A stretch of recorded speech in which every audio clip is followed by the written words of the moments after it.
All right, well, we're going to start with Omar. So I do have Officer Dieppa written here.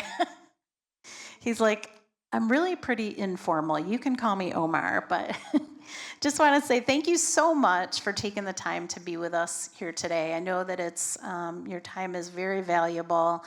And I just want to start with having you talk a little bit about yourself and what you do on a day to day basis for the Kent County Sheriff's Office.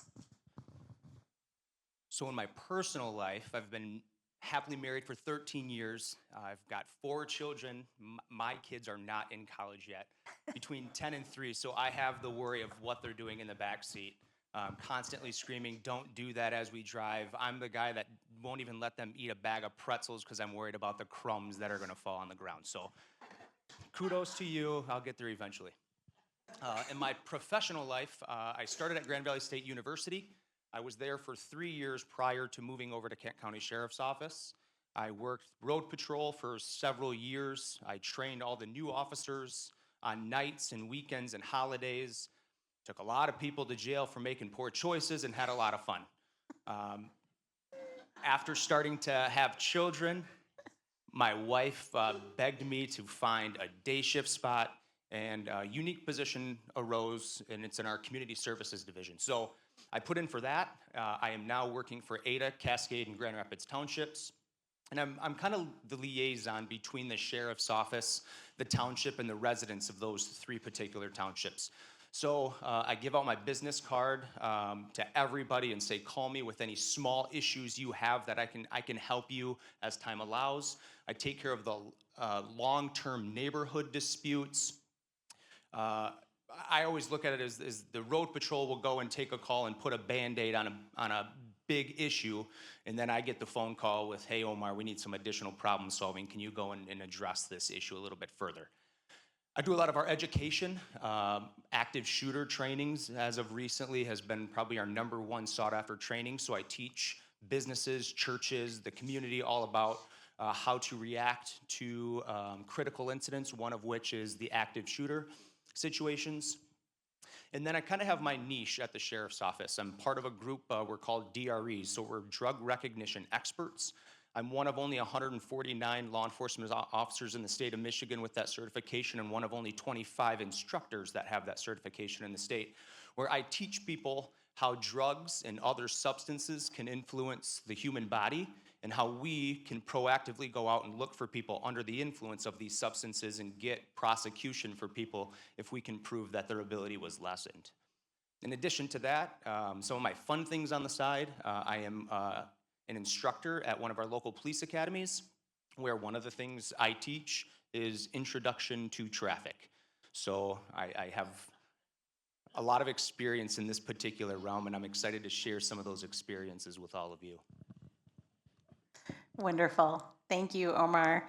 So we have, in my introduction, I talked a lot about the fact that driving in itself is a really physical activity. So, what are some of the physical things that you have seen that directly affect a person's ability to be able to drive? Yeah, sure. Starting with the #1 is vision, right? One of the things that we get tested when we have to apply for our driver's license. And we're not seeing the people that are out there that are completely blind by any means. I think it's more of the restricted licenses. And in my experience, it's dealing with people that may not be able to drive at night. Um, one particular case I had was we get a broadcast for a vehicle that's all over the road about 1:30 in the morning. We find that vehicle, we follow it just to see whether or not they are able to maintain their lane, and find that it's truly all over. And of course, we're already starting to make assumptions that somebody's drunk driving. And I happened to pull that vehicle over, and it was a senior driver that she was a nurse. She was a traveling nurse and was leaving Grand Rapids every day to go and help somebody over in Lowell.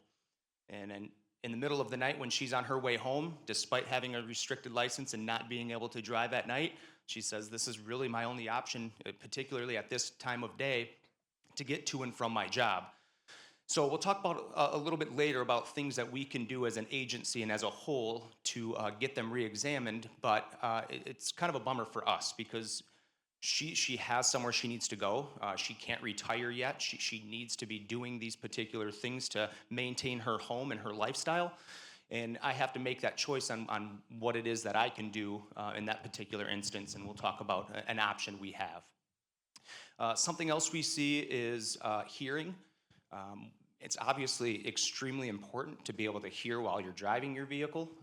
One of the things for us is when we're running emergency to a call and somebody absolutely needs help, we use our lights and sirens. So there's been plenty of times where I'm driving 100 miles per hour to get to somebody that needs CPR, and there's somebody in that left-hand lane that's just refusing to get over, and I'm screaming and white-knuckling and yelling at that particular person, and by the time I risk going to the right instead of overtaking on the left, I could see that it's just an elderly senior driver that probably cannot hear that I'm behind them, which is extremely unfortunate. So it's important. Obviously, hearing is one of the big things we want to make sure that you can do. So make sure that if your hearing start to diminish, that we go and get retested to make sure that it's working appropriately. And the last one is just overall physical ability of that person. So it might be the inability to look over your shoulder in your blind spot.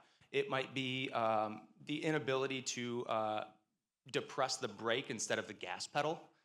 Sounds weird, but about 8 out of 10 calls we take for a vehicle that crashes into a building is going to be a senior driver. And the excuse we see all the time is, I thought I was reaching for the brake pedal and I pressed the gas and up and over the curb I went into the side of PetSmart. So there's a lot of physical things we have to make sure we maintain or we update or check because it's extremely important that we're in good health to be able to do a lot of things while we drive cars. Great. So we've all dealt with drivers who are really aggressive or downright rude, but how about those drivers who are overly cautious? Yeah, this Let's is talk about that. This is interesting. Now, I'm not taking this liability on and telling you guys to be less cautious when you leave here today by any means. But there absolutely is a normal flow of traffic. And what we tend to see, especially with senior drivers, is we become overly cautious. And it might be when we start reaching a signal, we anticipate that it's going to change, and we don't want to slam on our brakes when it turns yellow, so we start braking before we get to the intersection. It could be we fail to pull out onto a street because we want to wait for that car. There's a number of things. I think the number one thing is 10 miles per hour, 15 miles per hour under the posted speed limit. So we've kind of prefaced this whole question with the rude, obnoxious drivers, and yes, they are absolutely out there. There's people that are constantly speeding, that are late to everything, but it really disrupts that normal flow of traffic when vehicles are supposed to be traveling at 70 miles per hour and we have somebody on the expressway going 60. The normal driver, the one that's not normally aggressive, may become aggressive and take risks by overtaking that vehicle in the right lane or honking their horn, getting them to move over just because we're being overly cautious. So again, I love cautious drivers, but there is absolutely an overly cautious driver. And a lot of the times we see it with the brand new drivers that aren't necessarily comfortable with, but more so than not, it's going to be the senior driver. Okay, you got me with those who are always late for stuff, so really, see, even I learn and internalize stuff from every single talk that we do. So most of us have certainly heard the term driving under the influence. And when we talk about that, our minds automatically generally go to that idea of someone on, now not necessarily an illegal substance, but a controlled substance or alcohol. But what about those that have a prescription that's been given to them by their doctor and they really don't necessarily understand the effects that might have on their driving? Yeah. So us, in our particular realm of work, we look at drug, the definition of drug, a little bit differently. And we say it's the inability of that person's it's the inability of that person to drive a vehicle safely, depending on whatever substance it is. It could be huffing glue, it could be taking an illegal or legal substance. It doesn't matter what it is. There's a charge for us, it's called operating under the influence of drugs, where if we can prove that whatever it is that person consumed prevented that person from driving, if it lessened their ability to drive that vehicle safely, we absolutely have the right to take them into custody. And it's no different than driving under the influence of alcohol. So prescription drugs comes up a lot. We'll stop somebody that's all over the road. We'll run them through field sobriety tests, determine that, yes, you absolutely should not be driving. And when we ask about what drugs they're taking, it's the prescribed medication from my doctor. They told me to take this for whatever it is that they have. And I sympathize with these individuals, but we have to be cautious, right? If you have a prescription medications, that's why they tell you to not operate heavy machinery, or if you feel different than normal, don't drive vehicles, because there is that charge for us to prosecute. So even with the prescription medications, if your doctor tells you to take something in particular, wait a little bit, see how it affects you. Don't drive the first time you take it, and make sure you're doing it as prescribed. If you miss one dose and you take two, it's going to obviously change the way that you feel. And if we get a call or we spot you and make a traffic stop on you, we absolutely will take you into custody. So we sympathize. Again, we don't want to have to do that, but prescription medications is one of those things that can obviously impair your ability to drive for sure. Great. Yeah, I can see how that can be scary. Very scary. So walk us through what happens when you as a law enforcement officer pulls over an older driver and feels that that driver, for whatever reason, is no longer what are the specific steps that actually happen? Yeah, so there is a form in the state of Michigan called an OC-88. If you guys want to even take this down, it's going to benefit the rest of you as well. I'm going to actually pass around 2 sheets. This is that sheet that Omar is talking about.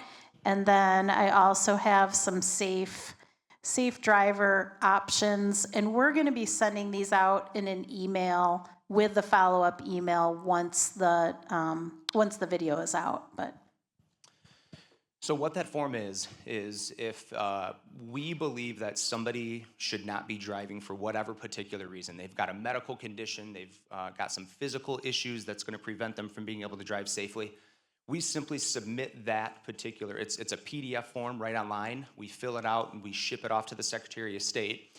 And the Secretary of State reviews it, and they will make a determination on whether or not they feel it appropriate for that particular person to get re-examined. And obviously, given the circumstances, they'll determine if they need an eyesight or vision, or if they actually need to go out and do a physical driving test with them, no different than when we had to do it to get our driver's license. So we simply submit that to the Secretary of State. If when they receive it, we'll get a letter back saying, yes, we got it, we'll look into it, and then it's kind of behind the scenes. We're not necessarily notified further from there what happens.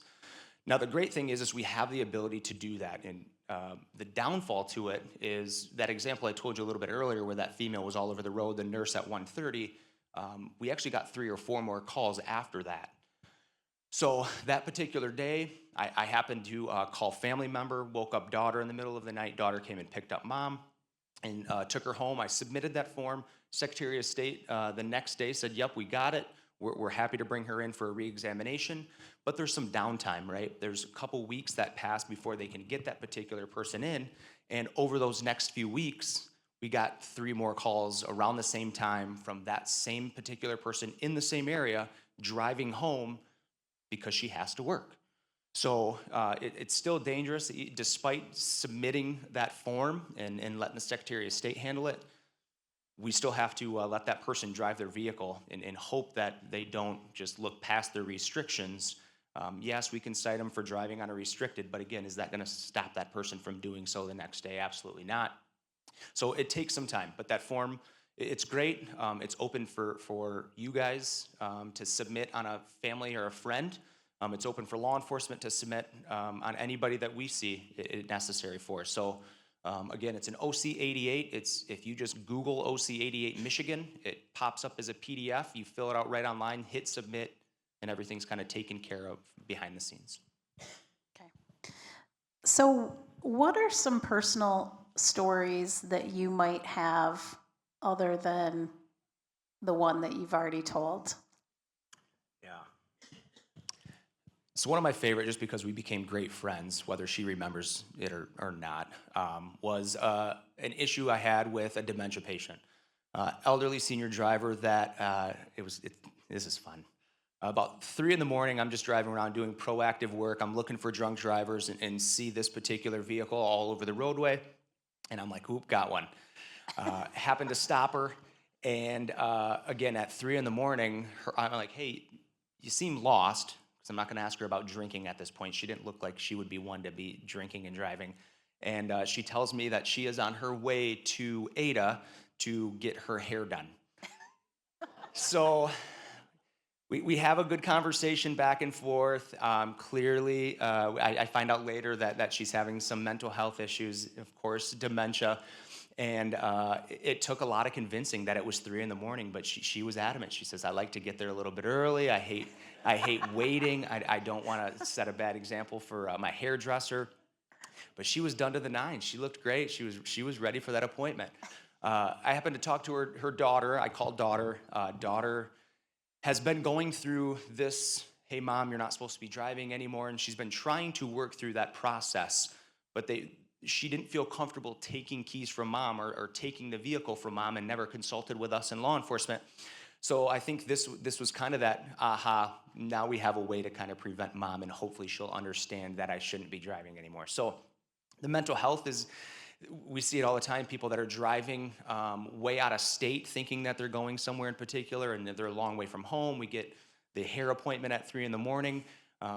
There's a lot of fun stories, but now I keep up with the daughter and we talk about it, and Mom has since relinquished her keys in her vehicle and no longer drives, and daughter's doing a little bit better on making sure that she's getting to and from her appointments at the correct time. Awesome. Anyone how about wrong way on a one-way or any of those that... Sure, and I guess that can go back to the whole vision. We tend to see a lot of wrong way drivers if they're not inebriated from alcohol is going to, again, be our senior drivers. One particular instance I took on my way home after a 12-hour shift, it's 5:30 in the morning. I'm 131 northbound, and I come across the only traffic at that particular time on a Sunday morning, which happened to be a pretty bad accident, which led to a fatal. The senior driver, ended up ramping on 131 northbound on 10 Mile, coming southbound, and struck a rapid bus. So obviously I can't have the conversation to figure out what it is in particular, but clearly being a senior driver, it could have been the mental health, it could have been the inability to see the signage appropriately.